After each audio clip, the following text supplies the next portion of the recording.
Good morning dear students. आज हम लेने वाले एक बहुत ही इंपॉर्टेंट चैप्टर जिसे हम कहते हैं डेफिनिट इंटीग्रल या निश्चित समाकलन। तो हमारा आज का जो टॉपिक रहेगा वो डेफिनिट इंटीग्रल है। 12th क्लास का एक बहुत ही महत्वपूर्ण टॉपिक है और इसमें कुछ प्रॉपर्टीज होती हैं, कुछ प्रगुण होते हैं जो इसमें लगाए जाना जरूरी होते हैं। उसके आधार पर इस क्वेश्चनों को सॉल्व किया जाता है। एग्जाम में जब इस प्रकार के क्वेश्चन पूछे जाते हैं तो कई क्वेश्चन तो ट्रेंडी होते हैं जो परंपरागत रूप से पूछे जाते हैं, लेकिन कई क्वेश्चन ऐसे होते हैं जिसमें कुछ स्मॉल ट्रिक्स लगाना पड़ती है।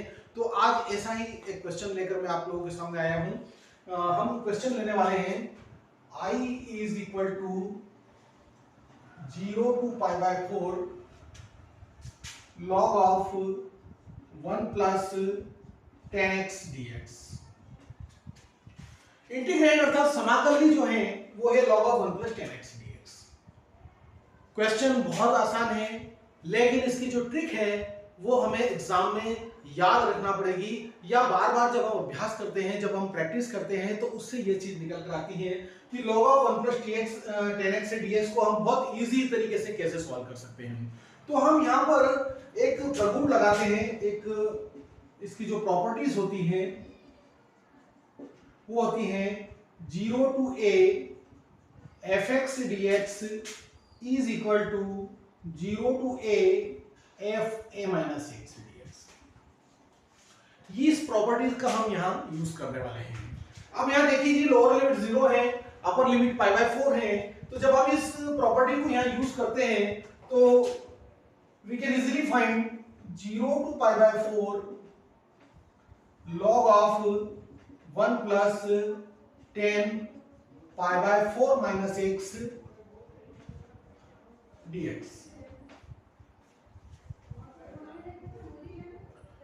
इस प्रॉपर्टी का हमने यूज किया। जीरो, यहां लोअर लिमिट 0 है, π/4 है, तो जब हम उसके वेरिएबल को अपर लिमिट में से माइनस करते हैं तो भी हमें वही रिजल्ट मिलते हैं। ये प्रॉपर्टीज ये कहना चाहती है। तो 0 to π/4 log of 1 plus 10 π/4 minus x। अब हम ये जानते हैं योज्य जो सम के जो फार्मूले हैं 10 a minus b is equal to 10a minus 10b upon 1 plus 10a 10। बहुत वेल नोन फार्मूला है ट्रिग्नोमेट्री का 10a माइनस b वाला फार्मूला। इस फार्मूले को हम यहां यूज करने वाले हैं। तो I is equal to 0 to π/4 log of 1 plus, देखिए 10 π/4 माइनस x, 10 π/4 माइनस x को हम क्या लिख पाएंगे, 10a माइनस b फार्मूले को यूज करके 10a minus 10b upon 1 plus 10a 10b। यहां पर a और b की वैल्यू, a की वैल्यू π/4 बनेगी और b की वैल्यू x बनेगी। तो हम लिखते हैं इसे 10 π/4 minus 10x upon 1 plus 10 π/4 into 10x। बहुत ही आसानी से, बहुत स्टेप बाय स्टेप इस क्वेश्चन को हम करने वाले हैं, क्योंकि ये क्वेश्चन बेस है बहुत सारे दूसरे क्वेश्चन को सॉल्व करने के लिए। I is equal to 0 to π/4 log of 1 plus, देखिए 10 π/4 अर्थात 45 डिग्री, माइनस 180, 180/4, 10 45 की वैल्यू होती है 1 minus 10x upon 1 plus 1 into 10x dx। 1 minus 10x upon 1 plus 10x dx। अब यहां देखिए इस 1 जो है इसके डिनोमिनेटर में हम 1 लिख सकते हैं हमारी सुविधा के लिए। अब जब हम इसका क्रॉस मल्टीप्लिकेशन करते हैं तो हम हमें क्या मिलता है, मैं इसे थोड़ा सा इरेज कर रहा हूं, देखिए I is equal to 0 to π/4 log of, cross multiplication हम ले रहे हैं तो 1 plus 10x plus 1 minus 10x upon 1 plus 10x dx। 10x से 10x कैंसिल हो जाएगा, प्लस माइनस की क्वांटिटी है। I is equal to 0 to π/4 log of 1 1 2 upon 1 plus 10x dx। यहाँ इंटीग्रेंड हमारे पास है log of 2 upon 1 plus 10x dx, but we know that, हम जानते हैं कि log of m upon n is equal to log m minus log n। Logarithm का बहुत ही साधारण सा फार्मूला है, ये सूत्र हम यहाँ लगाने वाले हैं। log of m upon n is equal to log m minus log n। Logarithm का ये फार्मूला जो है log m upon n is equal to log m minus log n, इसका हमने यहाँ यूज किया log m minus log n। तो हमें क्या मिलेगा, 0 to pi by 4 log of 2 minus log of 1 plus 10x dx, ये मिला। 0 to pi by 4 log of 2 minus log of 1 plus 10x dx से अब हम इसको अलग अलग कर लेते हैं। तो i इज इक्वल टू हमें मिलेगा log of 2 तो कांस्टेंट है, इसलिए ये इस इंटीग्रेशन साइन से बाहर 0 to pi by 2 1 dx minus 0 to pi by 4 log of 1 plus 10x dx। Finally हमें ये मिला। यहां तक पहुंचने के बाद हम बहुत आसानी से ये बात समझ पाते हैं कि 0 to pi by 4 log of 1 plus 10x क्या है। ये हमारा वही इंटीग्रेट जहां से हम स्टार्ट हुए थे, 0 to pi by 4 log of 1 plus 10x dx। ये क्या है, इसके लेफ्ट हैंड साइड i, अर्थात इसको हमने i माना था। Then we can put 0 to pi by 4 log of 1 plus 10x dx, यहां पर इसकी प्लेस पर हम i पुट कर सकते हैं, सब्स्टिट्यूट कर सकते हैं। तो i is equal to log of 2। अब देखिए 0 to pi by 4 1 dx, 0 to pi by 4, तो यहाँ 1 का जो इंटीग्रेशन होगा वो x होगा, lower limit 0 upper limit pi by 4 minus यहाँ हम लिख देंगे i। माइनस i का हम ट्रांसफॉर्मेशन करते हैं, जब पक्षांतरण करते हैं तो ये हमें मिलेगा 2i is equal to log of log 2, ये कांस्टेंट है, और यहां हमें मिलेगा pi by 4 माइनस 0। निश्चित समाकलन के जो आधारभूत प्रगुण हैं कि a to b fx dx का जब हम समाकलन करते हैं तो अपर लिमिट की वेरिएबल के स्थान पर हमें अपर लिमिट रखना होती है और माइनस लोअर लिमिट, और दोनों का जो सब्ट्रैक्शन होता है, दोनों का जो अंतर होता है वो हमारा फाइनल रिजल्ट होता है। तो pi by 4 माइनस 0, और ये हमें मिलेगा 2i is equal to log of 2 pi by 4, 2 यहां मल्टीप्लाई, तो जब हम इसका पक्षांतरण करते हैं तो i इज इक्वल टू हमें मिलेगा pi by 8 log of 2, और ये हमारा फाइनल आंसर हो गया। बहुत ही स्टेप बाय स्टेप हमने इस क्वेश्चन को सॉल्व किया। यहाँ पर जो महत्वपूर्ण फॉर्मूले इसमें लगे हैं वो एक बार फिर मैं रिवाइज कर रहा हूं। सबसे पहले तो हमने यहाँ पर प्रगुण लगाया 0 to a fx dx is equal to f a minus x dx, अर्थात अपर लिमिट को उसकी अपर लिमिट में से उस वेरिएबल को जब हम माइनस करते हैं तो हमारे जो इंटीग्रेशन के जो रिजल्ट होते हैं उस पर वह अपरिवर्तित रहते हैं। वो प्रगुण, वो प्रॉपर्टीज का हमने यहाँ यूज किया। तो 10x is equal to 10 pi by 4 minus x dx हो गया। फिर उसके बाद हमने योज्यता का जो फार्मूला है ट्रिग्नोमेट्री में 10a minus b वाले फार्मूले को हमने यूज किया, 10 pi by 4 minus 10x upon 1 plus 10 pi by 4 into 10x dx।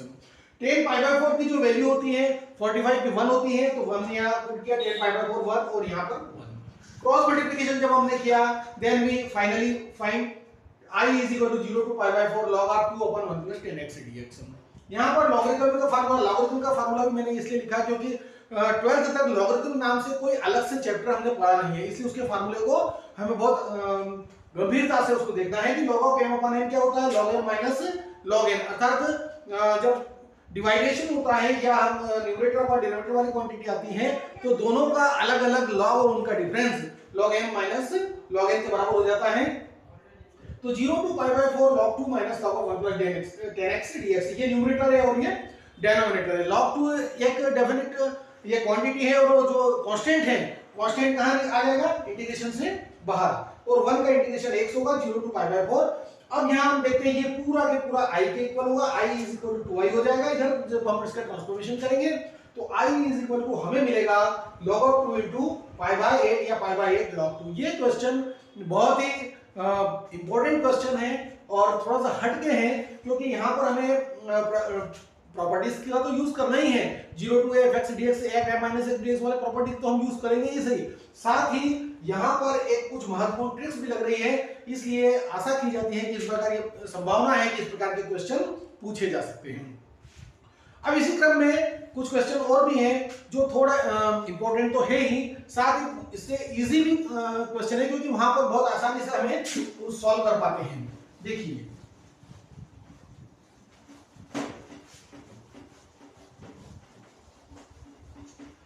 हम एक क्वेश्चन फॉर एग्जांपल ले लेते हैं, i is equal to 0 to pi by 2 root of sine x upon root of cos x plus root of sine x dx. Integrate यहां पर है 0 to root of sine x upon root of cos x plus root of sine x dx. इस question को by observation देखने से ही हमें पता चल रहा है कि यहां पर हम कौन सा प्रॉब्लम यूज करेंगे, प्रॉपर्टी हम यूज करेंगे 0 to a fx dx is equal to 0 to a f a minus x dx। अर्थात अपर लिमिट में से उस वेरिएबल को माइनस कर देंगे हम, 0 to a f a minus x dx।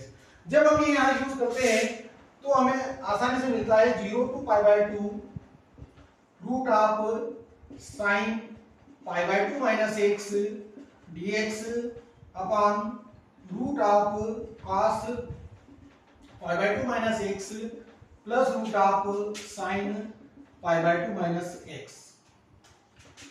i is equal to 0 to pi by 2। आप देखिए sine 90 minus theta, since sine 90 minus theta is equal to हमें मिलेगा cos थीटा। 90 में जो रेशियो है, निष्पत्ति है, वो चेंज हो जाती है, साइन का cos बन जाएगा और sine pi by 2 minus theta is equal to cos theta, positive quantity मिलेगी।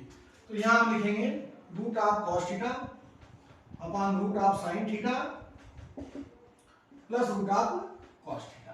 ये यदि हम इसे इक्वेशन नंबर 1 कहें, इसे हम इक्वेशन नंबर 2 कहें, तो हम ये देख रहे हैं कि जब हम 0 टू पाई बाय 2 ये इस इक्वेशन को और इक्वेशन नंबर 2 को जब हम दोनों को ऐड करते हैं, on adding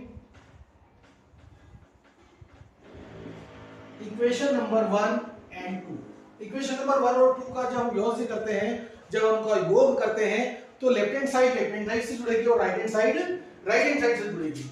then we can find 2i is equal to 0 to pi by 2। जब हम इन दोनों को प्लस करेंगे तो हमें मिलेगा root of sine x upon root of cos x plus root of sine x plus root of cos x upon root of sine x plus root of cos x dx.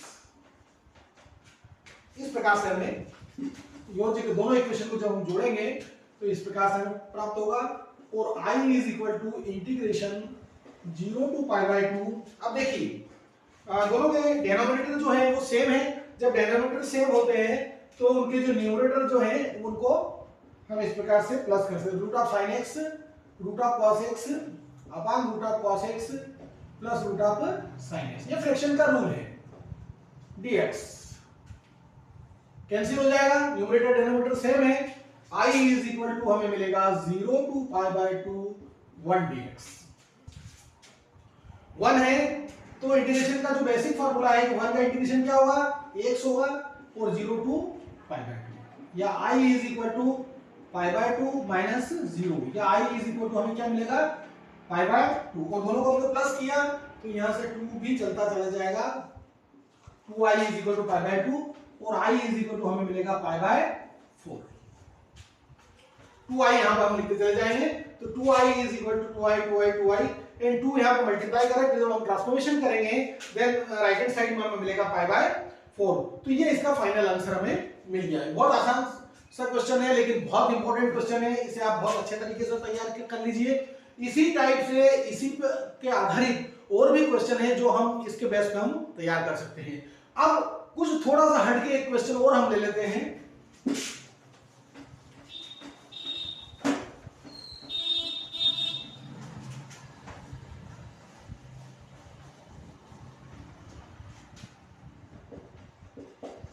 एक question है 0 to pi by 2